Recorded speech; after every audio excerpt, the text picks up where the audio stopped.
ნახე თურმე რა გამოგჭა, რაც უფრო აკვირდები შენ ძილს, მით უფრო ცუდად გძინავს. რას გულისხმობ?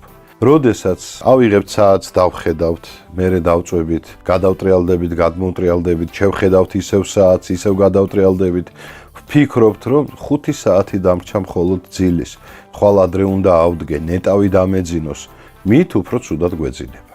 მეცნიერების ერთი ჯგუფის რჩევით, მაღვიძარა უნდა დააყენოთ ბევრად ადრე დაძინებამდე. Ემიტომ რომ ძილის წინ როდესაც აყენებთ, იმ წამსვე გვიწერს მაღვიძარა, რომ თქვენ დაგრჩათ ძილის 4 საათი. ამაზე ისევ ვიწყებთ შფოთვას, ნერვიულობას და ისევ ვერ ვიძინებთ. და ყველაზე მთავარი, მინიმუმ 9 საათით ადრე უნდა მოვცილდეთ ყველანაირ მანათობელ ეკრანს, კომპიუტერს, ტელევიზორს და ტელეფონს. დავწვეთ, ვიფიქროთ მხოლოდ კარგზე და ძალიან მალე დაგვეძინება და მთელი ღამე ტკბილად ვიძინებთ. გუშინ სიზმარში დამესიზმრა მოლაპარაკე საათი და მეუბნება